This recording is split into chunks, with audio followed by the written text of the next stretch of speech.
15,650 रुपये पर 16% की वार्षिक दर से त्रैमासिक रूप से संयोजित 9 महीने का चक्रवृद्धि ब्याज ज्ञात कीजिए। देखिए कुछ बेसिक जानकारी मैं आपको बता दूं। चक्रवृद्धि ब्याज जो होता है, इसको चक्रवृद्धि ब्याज जैसे अपन ज्ञात करते हैं तो इसका अलग फॉर्मूला होता है, साधारण ब्याज ज्ञात करने का अलग फॉर्मूला होता है।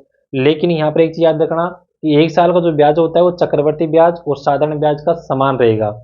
यानी कि अगर एक साल का ब्याज निकालना हो तो एक साल का चक्रवृद्धि ब्याज और एक साल का साधारण ब्याज जो है सेम रहता है। दूसरी चीज ये है, जैसा क्वेश्चन में पूछा गया है त्रैमासिक रूप से संयोजित किया जाता है।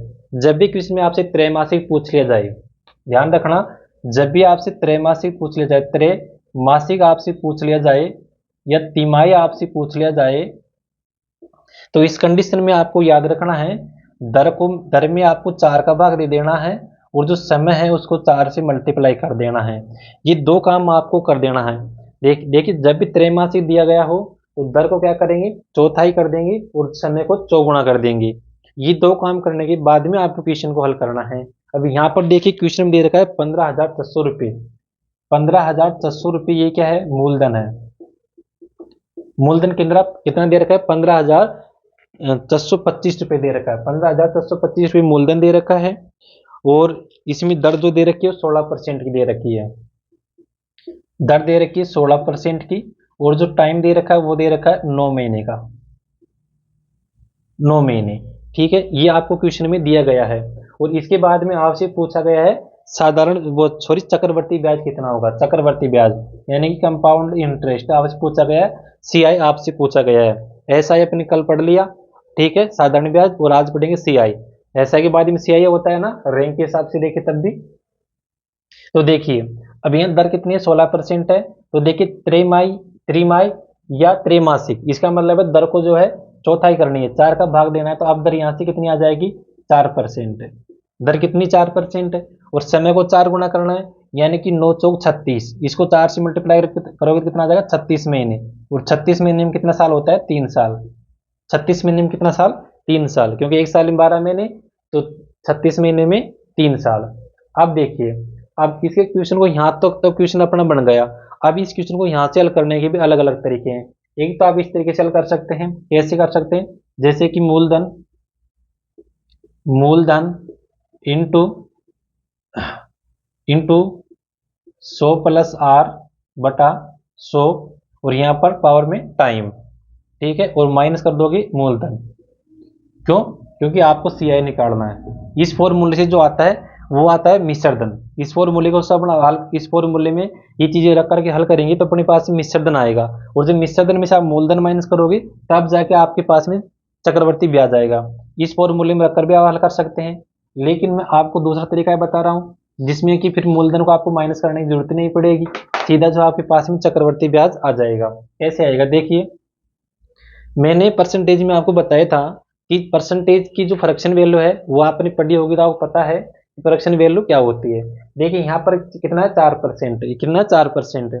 4% की मैं फ्रैक्शन वैल्यू निकालूं तो देखिए कैसे निकालते हैं, 4/100 और 4 से 100 काटोगे तो कितना आ जाएगा, 1/25। 1/25, ये 1/25 क्या है, इस 4 की फ्रैक्शन वैल्यू है। और 4% क्या है, अपने पास में दर है, तो इस दर की अपने क्या बना ली, फ्रैक्शन वैल्यू बना ली 25। अब क्या करना है, नीचे जो है हर है ना, ये हर है, इस पर उतनी पावर लगा देनी है जितने की क्वेश्चन में अपन को टाइम दिया हुआ है।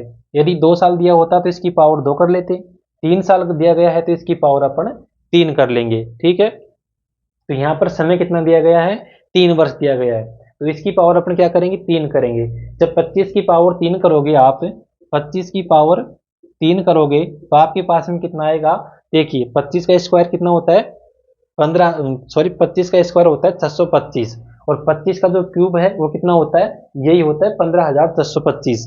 देखिए क्वेश्चन को जो एग्जामिनर है वो बनाता है इसी तरीके से ताकि आसानी से आप हल कर सको।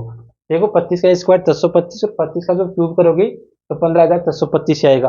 और ये वैल्यू नहीं भी आती ना तब भी कोई फर्क नहीं पड़ता, अपने पास में अपना क्वेश्चन जो है आसानी से हल हो जाता है। देखिए कैसे, नीचे वाली संख्या है उस पर उतनी पावर लगाते हैं जितना कि अपन को समय दिया गया है। यहाँ पर समय 3 वर्ष दिया गया है इसलिए पावर में 3 लगाई है। जब पावर में 3 लगाओगे तो 25 का मान कितना हो जाएगा, 15,425। 15,425। अब इसको मानते हैं अपन मूलधन, इसको मानते हैं मूलधन। और इस मूलधन पर जो आपको ब्याज देना होगा वो किस हिसाब से देना होगा, 1/25 के हिसाब से देना होगा। और कितने साल तक देना है, 3 साल तक। 3 डंडे खींच लो, पहला साल, दूसरा साल और तीसरा साल। ब्याज देना है 1/25 की दर से। 15,1025 का 1/25 निकालोगे तो कितना आ जाएगा, 725। और यहाँ पर भी 1/25 निकालोगे तो कितना आ जाएगा, 725। और यहाँ पर भी 1/25 निकालोगे तो कितना आ जाएगा, 625। ठीक है, ये हो गया आपका 1 साल का ब्याज। 1 साल का ब्याज हो गया। अब इसके बारे में देखिए, चक्रवर्ती ब्याज की खास बात होती है कि इसमें ब्याज के ऊपर ब्याज लगता है। किस पर, ब्याज के ऊपर ब्याज लगता है। तो यहाँ से देखिए ये जो राशि है, ये जो ब्याज आया इस पर भी ब्याज लगेगा इस 3rd साल में। कितना लगेगा, वही लगेगा इसी दर से, क्योंकि दर सेम है। तो 1/25 की दर से यहाँ पर ब्याज लगेगा, तो यहाँ कितना हो जाएगा, 25 रुपये ब्याज यहाँ हो गई। इस पर भी ब्याज लगेगा यहाँ पर 1/25 की दर से, तो यहाँ पर जो ब्याज हो गया कितना हो गया, 25। ठीक है, यहाँ पर ब्याज कितना हो गया, 25 हो गया। और इस पर भी जो ब्याज लगेगा वो यहाँ पर लगेगा कितना, 1/25। यहाँ पर ब्याज कितना, 1। यहाँ पर ब्याज कितना हो गया, 1 हो गया। और क्वेश्चन में आपसे पूछा क्या है वो चीज भी आपको देखनी है। ठीक है, और तो क्वेश्चन में पूछा आपको साधारण ब्याज, सॉरी चक्रवर्ती ब्याज आपको पूछा है। अब देखिए यहाँ पर जो ब्याज था इसका 2nd साल में लग गया, यहाँ पर जो ब्याज था इसका 2nd साल में लग गया और 3rd साल में लग गया। लेकिन इस पर ब्याज जो है डायरेक्ट 3rd साल में भी लगेगा। तो 3rd साल में इसका ब्याज जो लगेगा वो कितना लगेगा, 1/25 की दर से लगेगा, तो कितना लगेगा, 25 लगेगा। ठीक है, कितना लगेगा, 25 लगेगा। अब आपको केवल ब्याज को कैलकुलेट करना है। देखो 625 रुपये ब्याज की यहाँ हो गई, 625 रुपये ब्याज की यहाँ हो गई और 625 रुपये ब्याज की यहाँ हो गई। इसके बाद 25 रुपये ब्याज की यहाँ हो गई और 25 यहाँ हो गई और 25 रुपये यहाँ हो गई और 1 रुपये ये हो गया। ये आपका चक्रवर्ती ब्याज होगा टोटल। तो इसको जोड़ोगे आपको तो देखो ये तो कितना हो जाएगा, 1875। 6×3 = 18 और 25×3 = 75, ये तो हो गया आपका 1875 रुपये।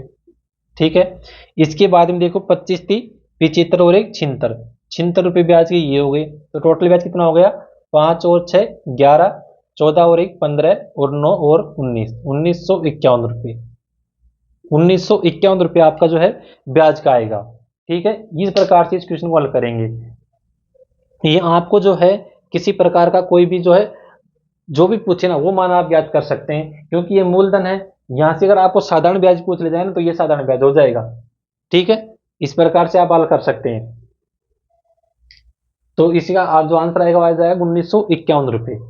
इसमें मेन चीज आपको ये याद रखना है, जब त्रैमासिक दिया गया हो तो दर को चौथाई करनी है और समय को 4 गुना करना है। ये चीज तो आपको याद रखनी है इसमें।